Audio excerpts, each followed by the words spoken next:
Episode 3, The Stolen Son.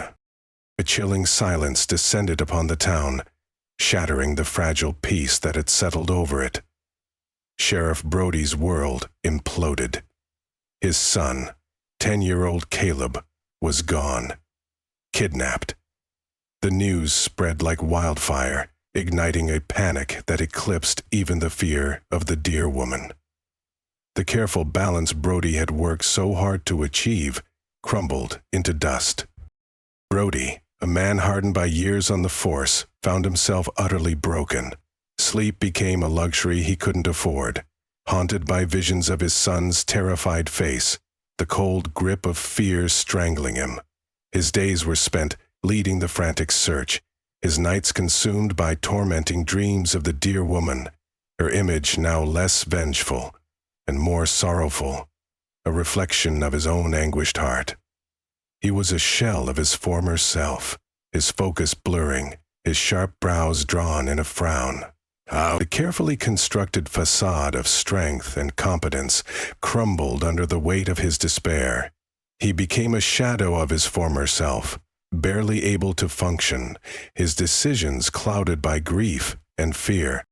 Meanwhile, the kidnapper, a shadowy figure known only as Silas, remained elusive.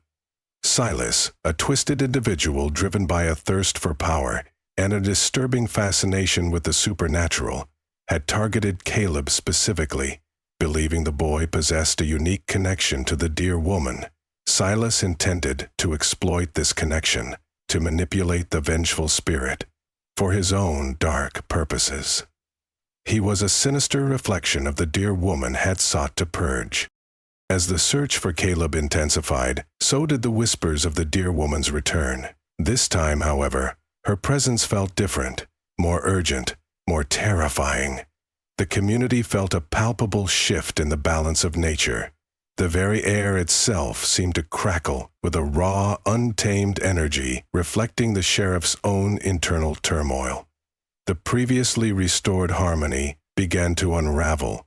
The old fears resurfaced, intensified by the vulnerability and despair surrounding Caleb's disappearance. Then, the inevitable happened. Silas, in a desperate attempt to harness the dear woman's power, performed a dark ritual, attempting to bind her to his will. His actions ignited the dear woman's fury.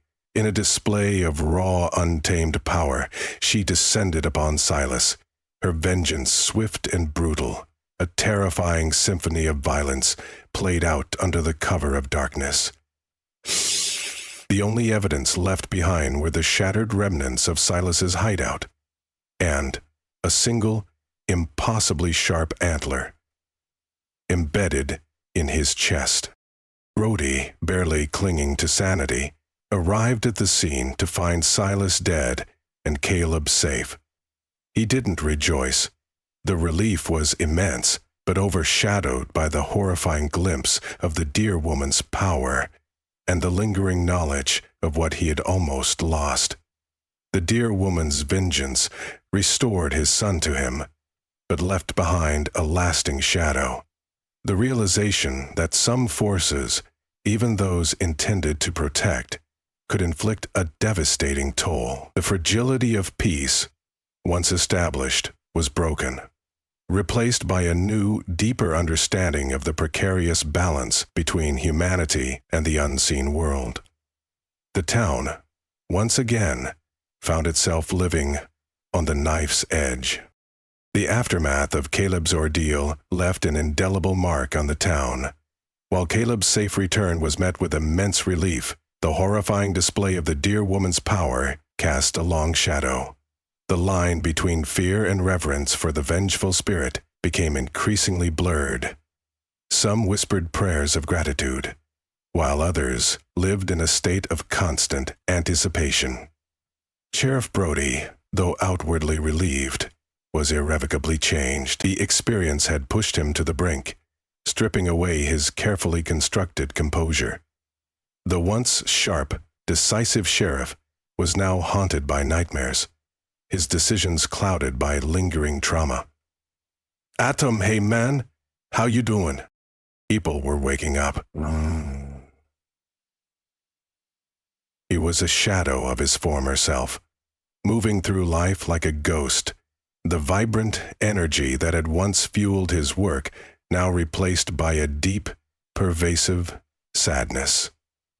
His office, once a symbol of order and control, now felt like a prison, the walls closing in on him, each piece of paperwork a reminder of his failure to protect his son. Yet even in his despair, Brody knew he could not give up. Caleb's ordeal had served as a stark reminder of the town's vulnerability and the need for continued vigilance. The fragile peace established was now more precarious than ever. The actions of Silas and the dear woman's response had exposed the deeper cracks within the community, rekindling old tensions and suspicions. There was the fear of another attack, of another act of violence, the knowledge that the dear woman's wrath, while justified, was still immensely dangerous. Slowly, he began to rebuild, not just his life, but also the shattered remnants of the town's fragile peace. He used his experience to advocate for stronger child protection laws and initiatives. He found solace, though not comfort, in his work and used his trauma to improve the resources available to families in need. He found a newfound purpose in fostering stronger community ties, creating a network of support and cooperation to prevent future tragedies, aiming to eliminate the causes that once fueled the dear woman's vengeful justice. The dear woman remained a potent presence in their lives, a reminder of the precarious balance between humanity and the supernatural. But she was no longer the sole focus. The focus was shifted towards fostering resilience, creating unity, and building a future where the need for her terrifying intervention would no longer exist. The path to peace was long and arduous, but Brody knew with a resolute heart that they would continue to strive towards it. The antler's shadow still lingered, but the light was slowly but surely beginning to prevail.